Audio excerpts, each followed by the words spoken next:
Hi, my name is Lisa Watts, and I'm delighted to be a guest on Show and Tell, a chance to tell you about one of my favorite things, or a few of my favorite things. In 2018, I took a 2-month bike trip from Key West to Canada, all along the East Coast, with an old friend, that is to say, a long-term friend. No age judgment here. And then in 2024, I published a little travel memoir called Crossing Bridges, What Biking Up the East Coast Taught Me About Life After 60. So I'm going to share briefly about the bike trip, about the lessons learned, and more than anything, it's really about learning to see our third acts of life as full of opportunity and potential. That was the biggest takeaway and lesson. So I was in my 20s when I started dreaming about biking up the East Coast. I wanted to connect the dots of my life. I went through elementary school in Atlanta, Georgia, and junior high outside of Baltimore, and then high school outside of Boston. I worked at summer camps on the Cape and in Maine, and my husband and I lived in North Carolina for about 15 years before we moved up to Rhode Island a couple years ago. In my 50s, I learned about the East Coast Greenway, which is a walking and biking route from Key West to Canada in development. So my dream got real because people were mapping out this trip that I had wanted to take. And back in my 20s in Boston, I met Dee, the friend who I took the trip with. She and I have been playing together for 40 years, biking, running, yoga, kayaking, even as I've moved to Ohio and North Carolina. Dee retired from teaching at Providence College in 2017, and on May 4th, 2018, we set out from Key West. I'm going to read a tiny bit from the introduction of Crossing Bridges, just to give you a little more background about why I wanted to take the trip. I don't remember learning how to ride a bike. It seems like I always knew how, but that's not possible. I wasn't a particularly precocious child. My dad probably taught me as a matter of course. When it was my turn and he was ready to set his youngest of 5 kids off on 2 wheels. What I do remember is how my bike was my ticket to freedom. Finally, under my own power, I could go places and choose how to get there. On my bike, I would lose myself to dream worlds. While my brother Ron shot baskets on our driveway, I would circle the perimeter, pulling an old wooden wagon behind my bike. I was either leading a covered wagon caravan or I was driving a train across the country. I had my stuffed animals as my willing passengers. Later, as an angst-filled adolescent in the suburbs of Baltimore, I'd hop on my bike and I was sailing in the Fijis. I had actually never stepped foot on a sailboat, but I read a book about a handsome 16-year-old boy and how he sailed around the world alone. So sailing joined bicycling as my answer to loneliness, boredom, longing, and uncertainty. The dream of biking up the East Coast took root sometime in my 20s and hung out there for years. But I was busy, raising kids, moving homes, meeting work deadlines. And even as an empty nester, the idea of taking 2 months off and leaving Bob and our 2 dogs to go ride my bike, it seemed a little bit selfish. But the older I get, the more selfishness is morphing into self-care. If there's ever a time to figure out what I want, it's now. So after our bike trip and into the pandemic, I started piecing together the nightly social posts that I'd written during the trip. I figured I would turn them into a book. But what I found, and what 2 savvy editors helped me see, is that there's something really repetitive and frankly kind of boring about the travel log of a 2-month bike trip. We saw wonderful places, cities, small towns, coasts, but nothing dramatic happened. Often the most excitement was how soon we could find iced coffee or a bakery, and even that got kind of repetitive. The editor who reviewed my book for a second time told me it was clear the trip had changed me. What if I wrote about what I learned? Her suggestion turned into what is now Crossing Bridges. And while the lessons were literal for my trip, most of them are metaphors now for living my life in my 60s and beyond. So I'm going to share with you. Lesson 1, find a good friend for the long haul. I would never have taken this trip alone. It doesn't interest me to spend 2 months biking alone day after day. From the day we met, starting our new jobs at Northeastern University in Boston, Dee and I have been compatible playmates. She's had great adventures like biking solo down the West Coast and hitchhiking across South America, so some of her bravery rubs off on me. Lesson 2, find a spouse who knows sometimes you need to leave home. Leaving Bob, my husband, for 2 months wasn't the easiest thing. He was teaching at a university at that time, and I left just as his semester was ending. He didn't have that much going on. But Bob has always known how much my dreams mean to me. We were able to stay 2 nights and a rest day at our house in Durham, North Carolina, because the East Coast Greenway goes right through town. And then later, he joined us in Boston for 2 nights and a rest day. Lesson 3, buy a sturdy bike and pack lightly. From the day that I test rode a touring bike, I've never ridden a road bike again. They're much lighter, skinny tires. Touring bikes are sturdy with wide tires. I felt like I was riding on air. The bike probably fit me better than any bike I've ever had. And leather saddle, comfortable from day one. The extent of what we carried for 2 months was a front handlebar bag and 2 rear panniers.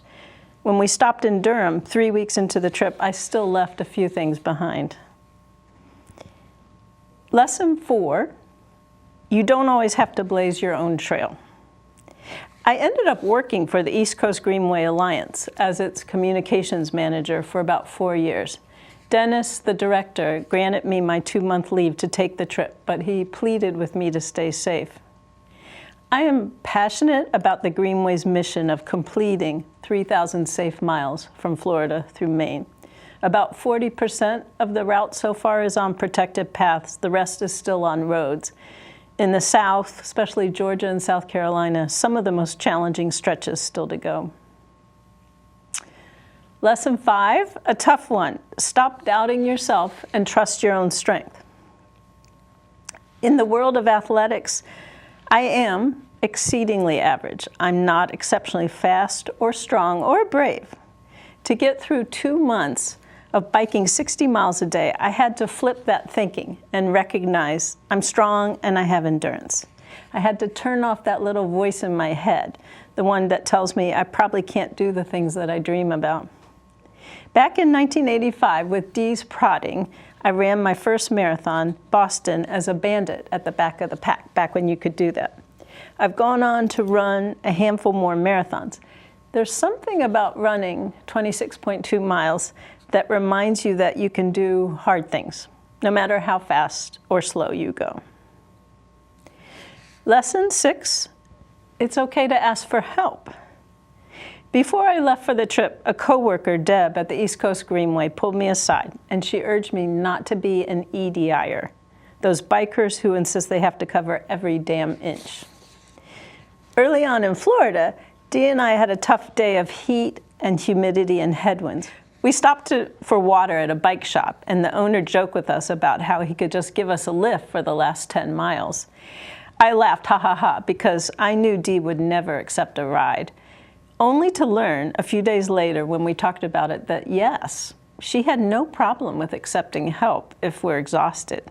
We only did once, in monsoon rains that reached up past our ankles in Myrtle Beach, South Carolina.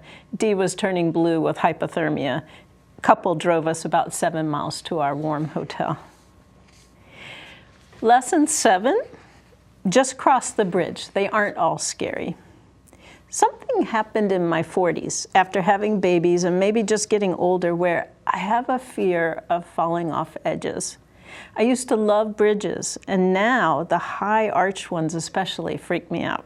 Even driving them sometimes, but certainly riding on a bike. It was exposure therapy to ride up the East Coast where we must have crossed 100 bridges, 50 of them it seems like the first week in Florida. My one technique for biking over bridges, including, I'm sorry to say, the Mount Hope Bridge. I've had to bike that a few times over the years, is to look just ahead of my front wheel and ignore my body that's telling me how easy it would be to just topple off the edge. Lesson 8, connect the dots by visiting your past.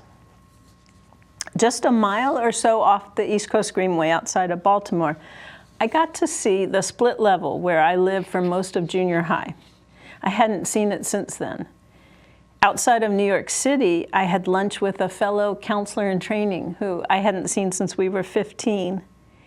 And biking along the Charles River in Boston, where I lived in my 20s, was one of my favorite days on our trip. When you have moved a lot, as I have, revisiting places in your past and people, it's integrating. It's got to be good for our brain and our memory cells. Lesson number 9. Let go of ambition as your career wraps up.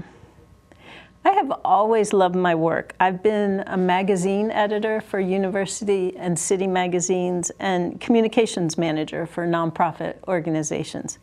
My work has been very tangible. I can show you. These are my magazines, my annual report, my website. This is what I've made.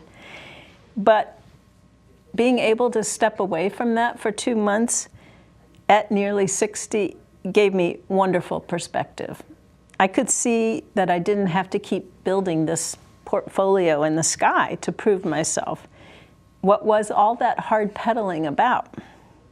There comes a time when we get to enjoy the ride, and I'm there. I just retired about a year ago at 65, and it all feels like a great gift. Lesson number 10, reframe how you see and talk about aging. Our culture makes it too easy to see getting older as a decline rather than seeing the possibilities. I'm still working on this.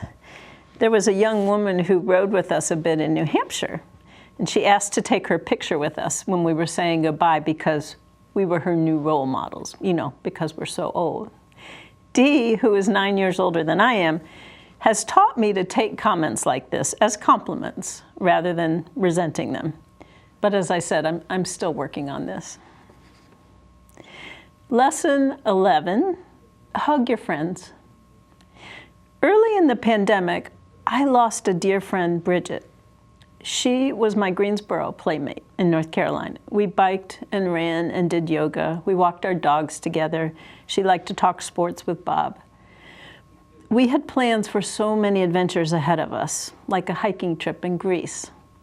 Losing her to complications for what should have been a routine heart surgery taught me I've got to let my friends know how much they mean to me while I still can.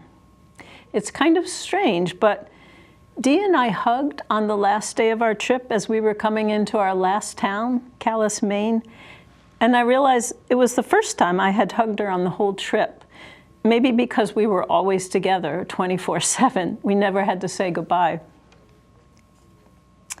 Lesson 12, finally, the pannier effect, downsizing your stuff.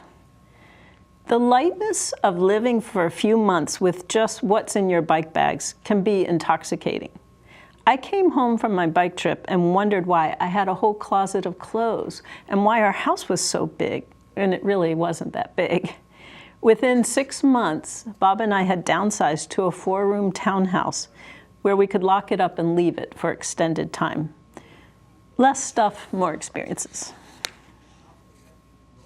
So I want to leave you with some thoughts from the postscript at the end of Crossing Bridges. It's sort of about what feels like the lasting impact of my trip. And again, it's not so much about bikes as it is our third acts. Just a few days into our bike trip, I started to recognize a certain wistfulness as we'd tell someone what we were doing. Just south of Amelia Island in Florida, we stopped to chat with a park ranger on Little Talbot Island. He offered us a few pointers like where to pick up the Greenway again on Big Talbot Island, just off a parking lot. When we told him that we were headed for the Canadian border, he looked off at the horizon. "I wish I could go with you," he said, not entirely joking. Thousands of miles later, Mary, our host in South Dartmouth, Massachusetts, was heading out for a morning run as we picked up to leave her house. "Next trip, you let me know," she told me with that same wistful look on her face. And my college friend Mark, watching us get our bikes ready in his yard outside of Boston as we headed out for our last week, said he suddenly felt jealous. He had biked with us for 4 days and he got it. Packing up each morning and heading out starts to feel like a way of life, knowing you'll encounter new places and people, sights and sounds, challenges and delights. I recognized all of that wistfulness because I've felt it most of my life. I always thought adventures were what other people experience, not me. Pick your excuse. I don't have the money, I can't take the time off work, I have to take care of the kids, I can't leave Bob or the dogs, I don't know how, I'm a little scared. Sensing the freedom of my third act is one of the lasting gifts of my bike trip. Having realized a dream, mapping it out, taking the journey, and reaping the benefits, I grow nearly evangelistic if someone tells me there's something they've always wanted to do. Especially if they are empty nesters with newfound time. Do it. Take the trip, take up that new sport, learn to play an instrument, get rid of your stuff. It's okay that I had to wait until my early 60s to get here. I feel rich in time, experience, and perspective. I've shushed my inner critic for the most part, and in its place, I hear all new compassion for myself and for others. I've done the work. I know I can carry myself over hills and across bridges.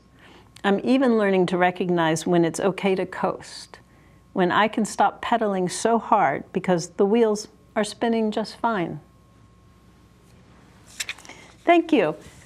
It's fun, always a pleasure to share an experience that was obviously had a big impact on my life, but also hearing from other people, understanding what that means. So I've enjoyed my time with you and show and tell. Thank you.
The Dr. Martin Luther King Jr. Community Center is located in Newport, Rhode Island. Our mission is to nourish, educate, and support Newport County residents to improve their social, economic, and physical well-being. For more information, please visit our website at mlkccenter.org. We'd love you to come volunteer, or if you need help, please turn to us and we'll be there to support you.